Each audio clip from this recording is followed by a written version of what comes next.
नमस्कार, अवध क्लासेस में आप सभी का स्वागत है। मैं हूं भीष्म कुमार। आज का टॉपिक है एंडोक्राइन सिस्टम। इस वीडियो में एंडोक्राइन सिस्टम से संबंधित सभी क्वेश्चंस को कवर किया गया है जो आपकी प्रतियोगी परीक्षाओं में पूछे जाते हैं। तो वीडियो को अंत तक जरूर देखिएगा। सभी जो प्रश्न हैं ये ऑब्जेक्टिव टाइप्स के हैं। तो शुरू करते हैं। पहला प्रश्न है, मानव में कौन सा अंग तंत्र सूचना प्रसारण तंत्र का कार्य करता है, इंफॉर्मेशन ट्रांसमिशन का काम करता है। 4 ऑप्शन है आपके पास, पाचन तंत्र, तंत्रिका तंत्र, अंतःस्रावी तंत्र या बी और सी दोनों। इसका सही जवाब है ऑप्शन नंबर डी, बी और सी दोनों। तंत्रिका तंत्र और अंतःस्रावी तंत्र दोनों ही सूचना प्रसारण का काम करते हैं। बस दोनों में अंतर ये है कि तंत्रिका तंत्र बहुत ही फास्ट काम करता है और जो अंतःस्रावी तंत्र है बहुत ही स्लो काम करता है। ये दोनों एक दूसरे के अपोजिट हैं। अगला प्रश्न है, आग पर पैर पड़ते ही हमारा पैर झटके से अपने आप हट जाता है। यह प्रतिक्रिया किस अंग तंत्र के नियंत्रण में होती है? जैसे ही कोई स्टिमुलस मिलता है तुरंत रिस्पॉन्स होता है। तो यह प्रतिक्रिया हमारे तंत्रिका तंत्र के नियंत्रण में होती है। अगला प्रश्न है, पुरुषों में दाढ़ी मूंछों का आना किस अंग तंत्र से संबंधित है? ये पुरुष होते हैं, एक उम्र के बाद जब प्यूबर्टी शुरू होती है तो दाढ़ी मूंछें आने लगती हैं, बहुत सारे बदलाव होने लगते हैं। तो इसके लिए कौन सा अंग तंत्र जिम्मेदार है? इसके लिए जिम्मेदार है अंतःस्रावी तंत्र, क्योंकि अंतःस्रावी तंत्र से स्रावित होते हैं हार्मोन्स और यही हार्मोन्स पुरुषों में जो सेकेंडरी सेक्सुअल करेक्टर होते हैं या स्त्रियों में सेकेंडरी सेक्सुअल करेक्टर होते हैं उनके डेवलपमेंट के लिए रिस्पॉन्सिबल होते हैं। अगला प्रश्न है, आधुनिक कार्यकी यानी मॉडर्न फिजियोलॉजी के पिता किसे कहते हैं? Father of modern physiology. तो फादर ऑफ मॉडर्न फिजियोलॉजी हैं क्लाडी बर्नार्ड। नेक्स्ट क्वेश्चन है, अंतःस्रावी ग्रंथियों के लक्षण हैं। जो अंतःस्रावी ग्रंथियां होती हैं इनके क्या लक्षण हैं? ये नलिका विहीन होती हैं, ये हार्मोन स्रावित करती हैं, ये अपने स्राव को ऊतक द्रव्य में मुक्त करती हैं। ऊतक द्रव्य में मुक्त करती हैं। इनमें से सभी, कौन सा ऑप्शन इसमें सही होगा? तो ऑप्शन नंबर डी सही होगा। ये सभी अंतःस्रावी ग्रंथियों के ही लक्षण हैं। अगला प्रश्न है, अंतःस्रावी विज्ञान का पिता किसे कहते हैं? फादर ऑफ एंडोक्राइनोलॉजी कौन है? तो फादर ऑफ एंडोक्राइनोलॉजी हैं थॉमस एडिसन। अगला प्रश्न है, मिश्रित ग्रंथि का उदाहरण है। कौन सी ग्रंथि मिश्रित ग्रंथि है? मिश्रित ग्रंथि का मतलब ये हुआ इसमें अंतःस्रावी ग्रंथि भी हो और बहिस्रावी भी ग्रंथि हो। दोनों ग्रंथियां एक ही अंग में हो या एक ही ग्रंथि में दोनों ग्रंथियों के फंक्शन हो, पार्ट हो, तो उन्हें कहते हैं मिश्रित ग्रंथियाँ। तो इसका सही जवाब है अग्नाशय पैंक्रियाज। पैंक्रियाज को मिश्रित ग्रंथि कहते हैं क्योंकि इसमें एंडोक्राइन और एक्सोक्राइन दोनों ही पार्ट होते हैं। अगला प्रश्न है, हार्मोन्स की रासायनिक प्रकृति नहीं है, ध्यान से समझिएगा, नहीं है कौन सी? क्या हार्मोन प्रोटीन नहीं है, या हार्मोन्स कार्बोहाइड्रेट नहीं होते, या स्टेरॉइड नहीं होते, या अमीनो अम्ल नहीं होते? कौन सा ऑप्शन सही होगा? इसका सही जवाब है कार्बोहाइड्रेट। हार्मोन्स कार्बोहाइड्रेट नहीं होते जबकि प्रोटीन होते हैं, स्टेरॉइड होते हैं, अमीनो अम्ल भी होते हैं। अगला प्रश्न है, कौन सा हार्मोन प्रोटीन हार्मोन है? इनमें से कौन सा हार्मोन प्रोटीन हार्मोन है? मिनरेलोकॉर्टिकॉइड, टायरोसिन, सोमेटोट्रोपिन या एपिनेफ्रिन? तो इसका जो सही जवाब है ये प्रोटीन हार्मोन्स, ये है सोमेटोट्रोपिन। ठीक है।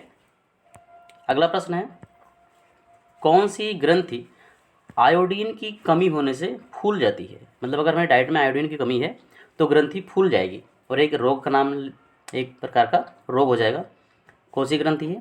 थायराइड ग्रंथि। क्योंकि आयोडीन की कमी होती है तो थायराइड ग्रंथि डाइट से ज़्यादा आयोडीन लेने के लिए अपनी ग्रंथियों का विस्तार करने लगती हैं और गले में ये फूल जाती हैं, जिसको घेंघा रोग कहते हैं। अगला प्रश्न है, किस ग्रंथि को मास्टर ग्रंथि कहते हैं? कौन सी ग्रंथि है जो मास्टर ग्रंथि का मतलब होता है कि सभी प्रकार की ग्रंथियों को नियंत्रित करती हो। पीयूष ग्रंथि को कहते हैं पिट्यूटरी, इंग्लिश में इसको कहते हैं पिट्यूटरी ग्रंथि। पिट्यूटरी ग्रंथि को कहते हैं पीयूष ग्रंथि। ये कहलाती है मास्टर ऑफ ऑर्केस्ट्रा, यानी मास्टर ग्लैंड होती है। अगला प्रश्न है, किस हार्मोन की कमी से क्रेटिनिज्म, मिक्सडीमा या सिंपल गाइटर होता है? अभी हमने जिक्र किया था, सिंपल गाइटर का तो जिक्र किया ही था, सामान्य घेंघा का। किस हार्मोन की कमी से होता है? तो वो हार्मोन है थायरॉक्सिन हार्मोन। थायरॉक्सिन हार्मोन कहाँ से स्रावित होता है? थायराइड ग्रंथि से स्रावित होता है। और थायराइड ग्रंथि ही आयोडीन का प्रयोग करके थायरॉक्सिन हार्मोन बनाती है। इसीलिए जब आयोडीन की कमी हो जाती है तो थायराइड ग्रंथि फूल जाती है। ठीक है, तो थायरॉक्सिन की कमी से क्रेटिनिज्म, मिक्सेडिमा और सिंपल गाइटर होता है। अगला प्रश्न है, किस ग्रंथि द्वारा मेलेटोनिन हार्मोन स्रावित होता है? मेलेटोनिन हार्मोन किस ग्रंथि द्वारा स्रावित होता है? तो ये ग्रंथि है पीनियल ग्रंथि। पीनियल ग्रंथि के द्वारा मेलेटोनिन हार्मोन स्रावित होता है और ये किसके सिंथेसिस को प्रेरित करती है? मिलानिन के। मिलानिन एक रंगा है और ये रंगा हमारे शरीर में यानी जो त्वचा है उसको रंग प्रदान करती है। अगला प्रश्न है, लैंगरहैंस की द्वीपिकाएँ, आइलेट ऑफ लैंगरहैंस कहाँ पाई जाती हैं? लैंगरहैंस की द्वीपिकाएँ पाई जाती हैं पैंक्रियाज में, अग्नाशय में पाई जाती हैं। ये लैंगरहैंस की द्वीपिकाएँ क्या है? ये पैंक्रियाज का एंडोक्राइन पार्ट है। अभी बताया था कि पैंक्रियाज जो है वो मिक्स ग्लैंड है, तो इसमें एंडोक्राइन पार्ट है लैंगरहैंस की द्वीपिकाएँ और इसी से हार्मोन स्रावित होते हैं। अगला प्रश्न है, लैंगरहैंस की दीपिकाओं की बीटा कोशिकाओं से कौन सा हार्मोन स्रावित होता है? 3 प्रकार की कोशिकाएं होती हैं लैंगरहैंस में, अल्फा कोशिकाएं, बीटा कोशिकाएं और डेल्टा कोशिकाएं होती हैं। पूछ रहा है कि बीटा कोशिका से कौन सा हार्मोन स्रावित होगा? बीटा कोशिका से स्रावित होता है इंसुलिन हार्मोन, जबकि अल्फा कोशिका से ग्लूकेगॉन। अगला प्रश्न है, हैसल के कण पाए जाते हैं, हैसल्स कार्पसल्स कहाँ पाए जाते हैं? तो हैसल कार्पसल्स पाए जाते हैं थाइमस ग्रंथि में। अगला प्रश्न है, पश्च पिट्यूटरी से स्रावित होने वाला हार्मोन्स है। पिट्यूटरी में 2 भाग होते हैं, अग्र पिट्यूटरी और पश्च पिट्यूटरी। तो पश्च यानी कि पोस्टीरियर पिट्यूटरी से कौन सा हार्मोन स्रावित होता है? इससे 2 हार्मोन स्रावित होते हैं। यहाँ पर एक हार्मोन लिखा हुआ है ADH। ठीक है, ADH स्रावित होता है पोस्टीरियर पिट्यूटरी से, जबकि TSH, ACTH और FS एंटीरियर पिट्यूटरी से स्रावित होता है। अगला प्रश्न है, मास्टर ग्रंथि का मास्टर है। अभी आपने पढ़ा कौन सी ग्रंथि को मास्टर ग्रंथि कहते हैं, उस मास्टर ग्रंथि का मास्टर कौन सी ग्रंथि है? तो मास्टर का मास्टर होता है हाइपोथैलेमस। मतलब क्या है कि हाइपोथैलेमस पीयूष ग्रंथि को भी कंट्रोल करता है। अगला प्रश्न है, किस ग्रंथि को 4S ग्रंथि कहते हैं? तो 4S ग्रंथि कहलाती है एड्रीनल ग्रंथि। एड्रीनल का मतलब हुआ रीनल के ऊपर, रीनल मतलब किडनी, किडनी के ऊपर एक टोपी सदी संरचना पाई जाती है, इसी को कहते हैं एड्रीनल ग्रंथि। इसमें 2 भाग होते हैं, भीतर का जो भाग होता है वो मेड्यूला और बाहर का भाग होता है कॉर्टेक्स। ठीक है, तो कॉर्टेक्स से 4 प्रकार के हार्मोन स्रावित होते हैं, जो एस से इनका रेगुलेशन होता है। स्ट्रक्चर मतलब एस से शुरुआत होती है, साल्ट का रेगुलेशन, सेक्स का रेगुलेशन, स्ट्रेस का रेगुलेशन, शुगर का रेगुलेशन। ये 4 एस हो गया, साल्ट, स्ट्रेस, सेक्स और शुगर, इसी को कहते हैं 4S ग्लैंड। अगला प्रश्न है, क्रोमेफिन कोशिकाएं कहाँ पाई जाती हैं? क्रोमेफिन कोशिकाएं पाई जाती हैं एड्रीनल ग्रंथि में, और एड्रीनल ग्रंथि के किस भाग में? एड्रीनल मेड्यूला में। अगला प्रश्न है, अधिवृक्क ग्रंथि यानी कि वही एड्रीनल ग्रंथि के मेड्यूला में कौन से 2 हार्मोन्स का संश्लेषण होता है? तो वो 2 हार्मोन्स हैं एपिनेफ्रीन और नार एपिनेफ्रीन। ठीक है, जबकि इंसुलिन और ग्लूकेगॉन होता है पैंक्रियाज से, एस्ट्रोजन और प्रोजेस्टेरॉन होता है अंडाशय से, ऑक्सीटोसिन और वेसिप्रेशन होता है पोस्टीरियर पिट्यूटरी से। अगला प्रश्न है, थायरॉक्सिन हार्मोन के अत्यधिक अल्प स्रावण से कौन सा रोग होता है? यहाँ पर बहुत ही ज़्यादा ध्यान देने की जरूरत है। लिखा हुआ है अत्यधिक अल्प श्रावण से। देखिए अल्प श्रावण से तो क्रिटिनिज्म भी होता है, मिक्सिडीमा भी होता है और गाइटर भी होता है, जो कि आपने पहले पढ़ा। अब पूछा है अत्यधिक यानी कि बहुत कम मात्रा में अगर स्रावित होती है थायरॉक्सिन हार्मोन, तब कौन सा रोग होगा? हाशीमोटो डिजीज़ होगा। हाशीमोटो डिजीज़ को ऑटो इम्यून डिजीज़ कहते हैं। Auto immune disease, auto immune disease क्या होती है? ऐसा डिजीज़ जिसमें हमारी जो कोशिकाएं होती हैं वो हमारे ही पदार्थ को, शरीर के पदार्थ को पहचानने से इनकार कर देती हैं और उनका भक्षण करने लगती हैं। अगला प्रश्न है, लीडिक की कोशिकाएं कहाँ होती हैं और किसका श्रावण करती हैं? लीडिक की कोशिकाएं होती हैं टेस्टिस में और श्रावण करती हैं टेस्टोस्टेरॉन हार्मोन्स का। अगला प्रश्न है, कौन सी ग्रंथि हमें संकटावस्था में संघर्ष या पलायन के लिए तैयार करती है? कौन सी ग्रंथि है संकटावस्था में संघर्ष या पलायन, फाइट और फ्लाइट के लिए तैयार करती है? तो ये है एड्रीनल ग्रंथि। ठीक है, और इसी के द्वारा स्रावित होने वाले हार्मोन को कहते हैं जीवन रक्षक हार्मोन। अगला प्रश्न है, गर्भधारण में सहायक हार्मोन्स कौन सा है? ये कहाँ चला गया?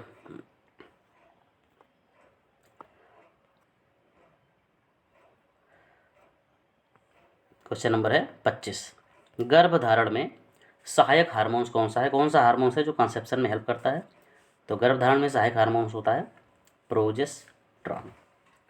नेक्स्ट क्वेश्चन है, वृक्क नलिकाओं में दूरस्थ कुंडलित नलिका यानी डिस्टल कन्वोल्यूटेड ट्यूब्यूल्स और कलेक्टिंग डक्ट की जल के लिए पारगम्यता किसके द्वारा निर्धारित होती है? मतलब जो नेफ्रॉन होता है, नेफ्रॉन में डिस्टल कन्वोल्यूटेड ट्यूब्यूल और कलेक्टिंग डक्ट, ये है कलेक्टिंग डक्ट, तो इसमें जल की पारगम्यता जो होती है ये किसके द्वारा निर्धारित होती है? ये निर्धारित होती है वैसोप्रेसिन हार्मोन के द्वारा। ठीक है, अगला प्रश्न है, कौन सी ग्रंथि आयु के साथ घटती जाती है? मतलब जैसे जैसे एज बढ़ती है ग्रंथि धीरे धीरे क्या होती है? घटती जाती है। इसको कहते हैं थाइमस ग्रंथि। अगला प्रश्न है, गर्भ निरोधक गोलियों में उपस्थित हार्मोन्स होता है, कौन सा हार्मोन्स है जो गर्भ निरोधक गोलियों में होता है? इसमें होता है प्रोजेस्टेरॉन हार्मोन। अगला प्रश्न है, कॉर्टिसॉल हार्मोन के अल्प स्रावण से होता है हाइपोसेक्रेशन ऑफ कॉर्टिसॉल हार्मोन, तो इसके अल्प स्रावण से होता है एडिसन डिजीज़। ठीक है, एडिसन ने खोज किया था डिजीज़ को और उन्हीं के नाम पे एडिसन डिजीज़ कहते हैं। कौन से एडिसन है? थॉमस एडिसन, इन्हीं को कहते हैं फादर ऑफ एंडोक्राइनोलॉजी। इनमें से स्टेरॉइड हार्मोन नहीं है। ठीक है, हार्मोन कौन सा है? स्टेरॉइड हार्मोन नहीं है। कौन सा हार्मोन स्टेरॉइड नहीं है? तो स्टेरॉइड हार्मोन थायरॉक्सिन नहीं है, जबकि एस्ट्रोजन, टेस्टोस्टेरोन और प्रोजेस्टेरॉन ये सभी क्या हैं? स्टेरॉइड हार्मोन है। स्टेरॉइड हार्मोन क्या होता है? वे हार्मोन जो कोलेस्ट्रॉल से बनते हैं। बेस क्या होता है उनका? कोलेस्ट्रॉल। कोलेस्ट्रॉल होता है, उन्हीं को कहते हैं स्टेरॉइड हार्मोन। जबकि थायरॉक्सिन क्या है? एक अमीनो हार्मोन है। क्या है? अमीनो हार्मोन है। अगला प्रश्न है, एड्रीनो कॉर्टिकोट्रोपिक हार्मोन, इसका शॉर्ट नेम होता है ACTH। ACTH का श्रावण कहाँ से होता है? तो ACTH का श्रावण होता है पीयूष ग्रंथि से, पीयूष ग्रंथि के एंटीरियर पिट्यूटरी से। नेक्स्ट क्वेश्चन, प्रोलैक्टिन हार्मोन किसे प्रेरित करता है? प्रोलैक्टिन हार्मोन प्रेरित करता है लैक्टेशन को, मिल्क सेक्रेशन को। अगला प्रश्न है, सेकेंडरी मैसेंजर किस पदार्थ को कहते हैं? देखिए, जो प्राइमरी मैसेंजर होता है, प्राइमरी मैसेंजर होता है हार्मोन्स। प्राइमरी मैसेंजर क्या है? हार्मोन। जबकि सेकेंडरी मैसेंजर है साइक्लिक AMP।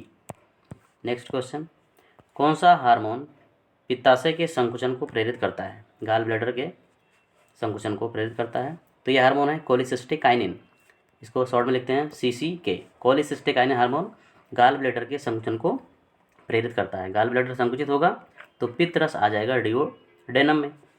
कोलिसिस्टिकाइनिन डिओडेनम और जेजुनम से स्रावित होता है और ये दोनों ही भाग छोटी आंत के हैं। अगला प्रश्न है, शरीर में कैल्शियम और फास्फोरस के उपापचय के लिए जिम्मेदार हार्मोन किस ग्रंथि से स्रावित होता है? कैल्शियम एंड फास्फोरस मेटाबॉलिज्म ये संबंधित होता है किससे? पैराथायराइड ग्रंथि से। इसे स्रावित होता है पैराथार्मोन। नेक्स्ट क्वेश्चन है, अमाशय द्वारा जठर रस के श्रावण को कौन हार्मोन प्रेरित करता है? गैस्ट्रिक जूस के श्रावण को कौन सा हार्मोन प्रेरित करता है? तो ये कौन सा है? हार्मोन है गैस्ट्रिन।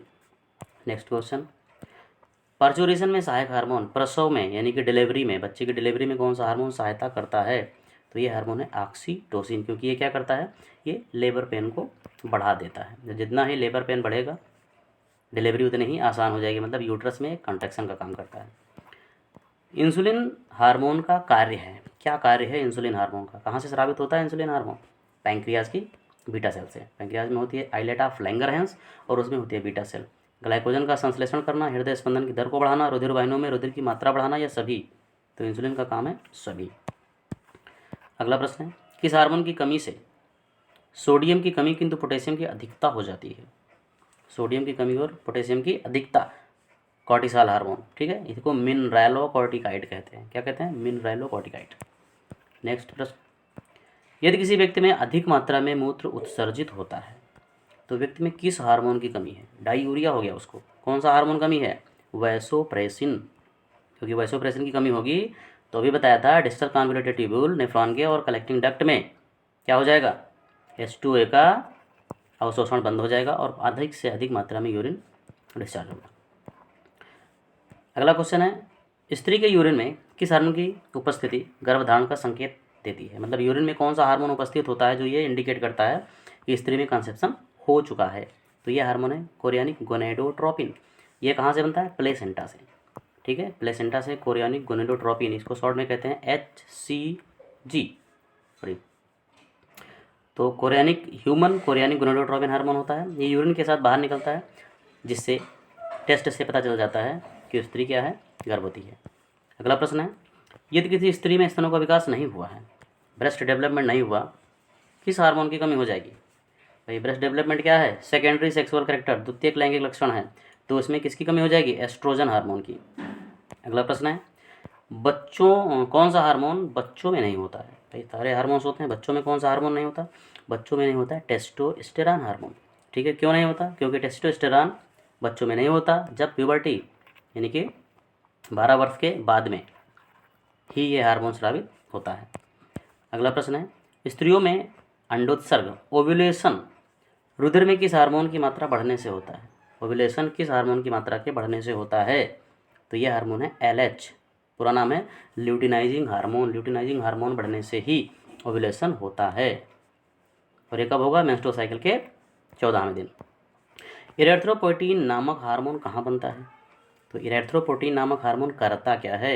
ये करता है इरेथ्रोपोइसिस, मतलब जो RBCs बनती हैं, RBC WBC, इनके संश्लेषण को प्रेरित करता है, और ये बनता है किडनी में। नेक्स्ट क्वेश्चन, यदि किसी पुरुष में स्तनों का विकास हो जाए तो ये दशा क्या कहलाती है?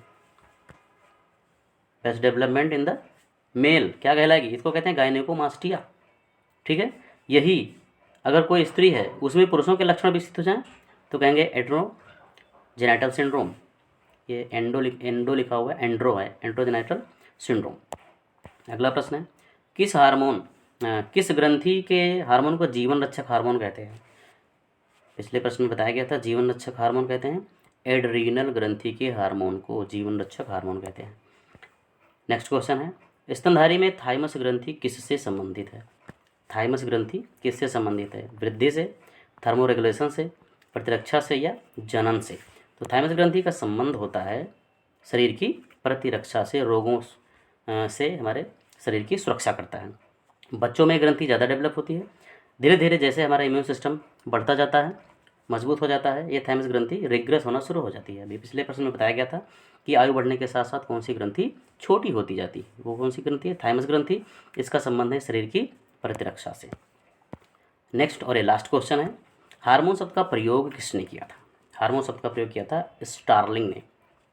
ठीक है, तो ये हुआ आज के 50 क्वेश्चन जो कि संबंधित है एंडोक्राइन सिस्टम से।